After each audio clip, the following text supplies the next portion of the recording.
আমাদের সময় সারণী অনুযায়ী আমরা অনুষ্ঠান যেভাবে সাজিয়েছি, মাঝের কিছু অংশ একটু দীর্ঘ হয়েছে, সেজন্য যেমন আমাদের ভালো লেগেছে তেমন ঘড়ি খুব বেশি এগিয়ে গেছে। তাই জন্য আমরা দুটি রচনা বাদ দিলাম। এরপরে একটি সমবেত ছিল, সেটি আমরা আজকে আর রাখছি না। এবং তারপরে এদের একটি মারোয়া রাগের উপর রাগ সঙ্গীত ছিল, কিন্তু সকলে অনেকক্ষণ ধরে শুনছেন, সেটাও একটা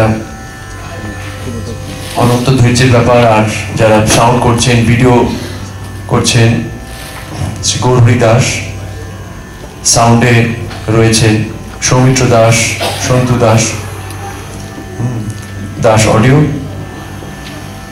আমাদের আলোকচিত্রী অর্থাৎ ফটোগ্রাফি শম্ভু হাজরা, এবং সকলে মিলে যারা লাইট করছেন, যারা হলের অন্যান্য ব্যবস্থাপনা, সকলকে আমরা ধন্যবাদ, কৃতজ্ঞতা জানাচ্ছি।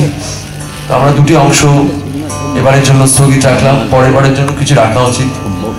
সব নতুন করে করে প্রত্যেকবার আনি, তো প্রত্যেক রচনায় নতুন রচনা করা হয়। তারপরের বারের জন্য অন্তত দুটো আমার ওপর থেকে একটু চাপ কম থাকলে দুটো তৈরি হয়ে থাকলো, পরের বার। এরা এবার শোনাবে প্রবাদ প্রতিম বিশ্ববন্দিত জন কোলট্রেনের আফ্রো ব্লুজ। কোলট্রেন ওরা যতক্ষণ একটু মিলিয়ে নিচ্ছে,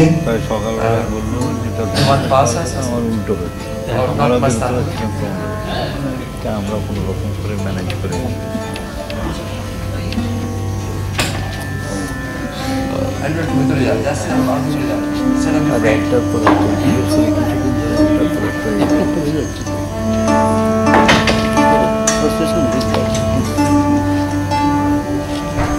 ওরা এখানেই থাকে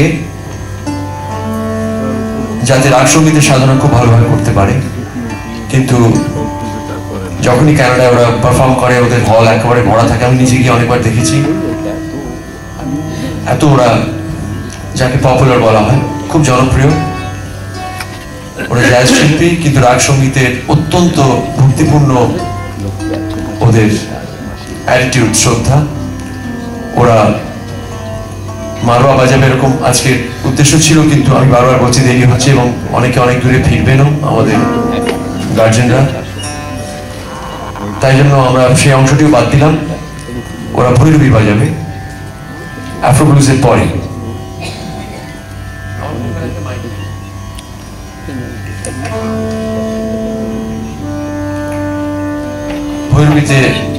ভৈরবীতে আমরা আমাদের দাদা গুরু অর্থাৎ গুরুজির গুরু পণ্ডিত জ্ঞান প্রকাশ ঘোষের একটি রচনা সবাই মিলে নিবেদন করব।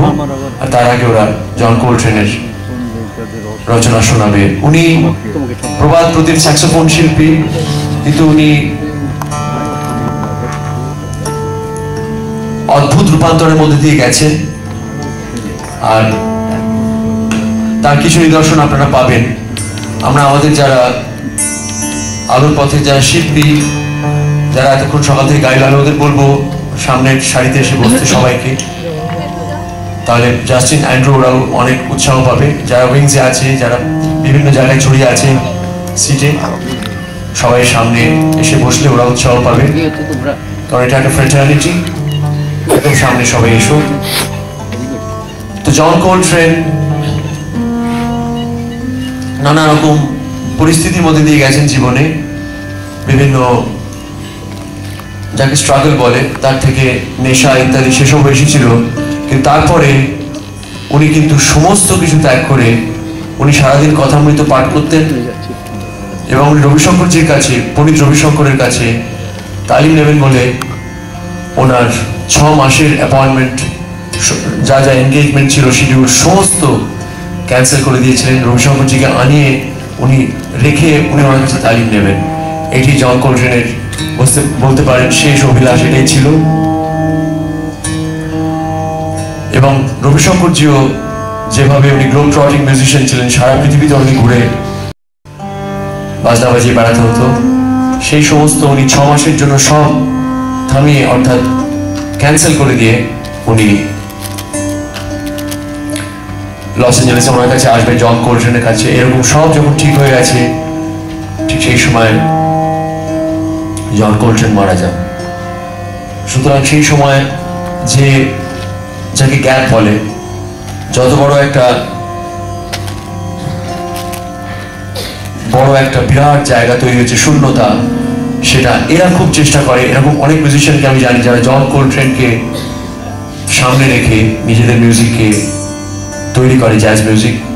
এরা সেরকমই শিল্পী এবং তার পাশাপাশি রাগ সঙ্গীত এরা অন্তর থেকে নিবেদন করে। আপনারা আগেও শুনেছেন, এই মঞ্চেই ওরা বাজিয়েছে এর আগে পণ্ডিত বুদ্ধদেব দাশগুপ্তর কনফারেন্সে। আজকে ওরা ভৈরবী বাজাবে। সামনে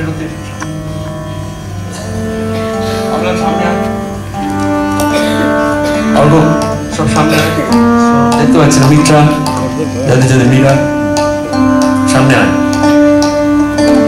ইন্দ্রনীল সামনে এসো।